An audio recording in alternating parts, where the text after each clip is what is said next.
इसके पहले हम लोग पढ़े थे उत्त संधि।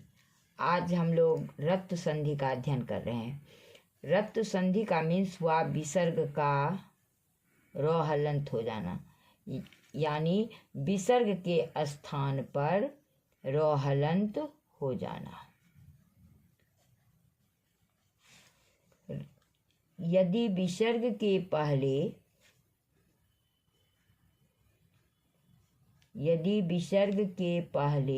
अ या आ को छोड़कर कोई स्वर हो, यदि विसर्ग के पहले अ या आ को छोड़कर कोई स्वर हो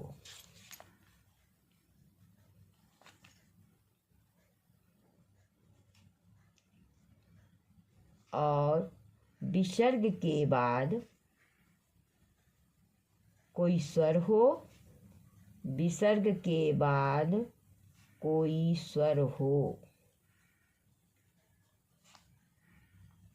या वर्गों का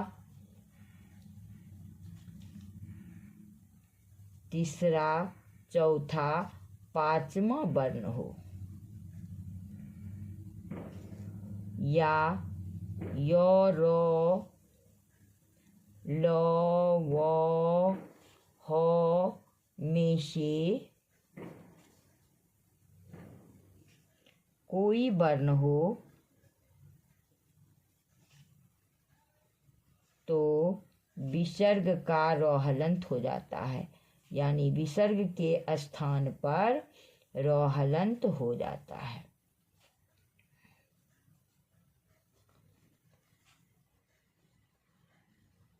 जैसे यदि विसर्ग से पहले अ या आ से भिन्न कोई स्वर हो, अ या आ से भिन्न स्वर,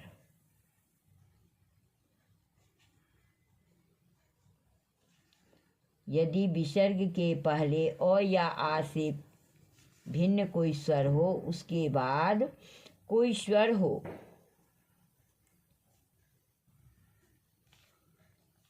या वर्गों का तीसरा, चौथा, पांचवा वर्ण हो,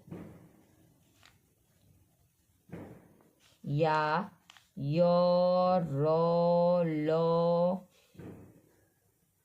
वो, हो में से कोई वर्ण हो, तो विसर्ग के स्थान पर र हलंत हो जाता है।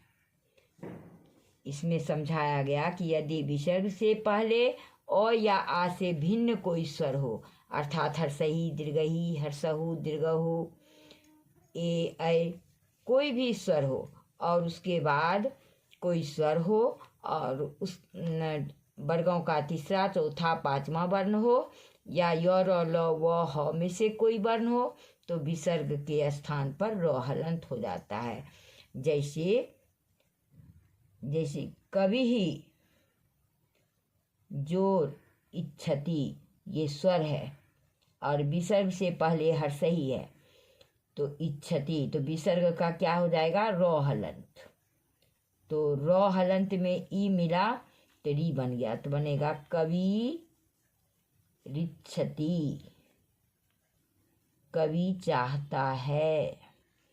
फिर लिखेंगे मुनिः जोर अयम, फिर विसर्ग का र हलंत हो जाएगा, तो मुनि, र में अ मिला, मुनिरयम। निह जोर आशा,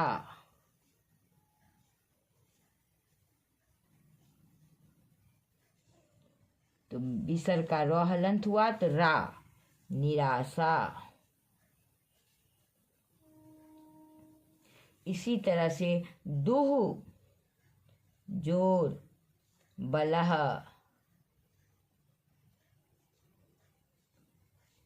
दुर्बलह। इसी तरह से बनाएंगे दुह जोर गमह, दुर्गमह। निह जोर धनह, निर्धनः।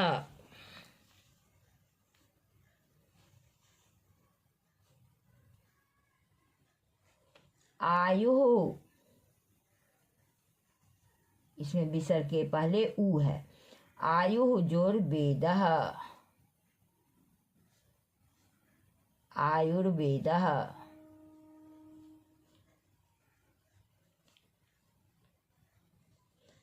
प्रकृतिः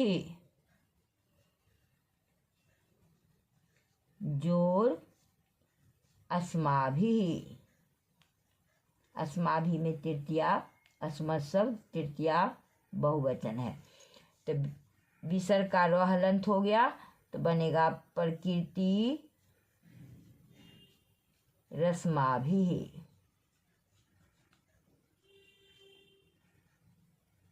इसी तरह से बनेगा साधु जोर वदति, साधु जोर वदति,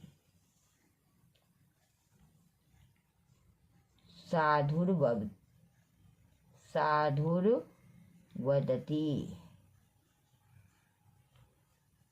अब इसी तरह से दुह जोर आचारः, दुराचारः। दुह जोर बलः, दुर्बलः। निह जोर बलः, निर्बलः। इसके बाद है शिशुः जोर हस्ती,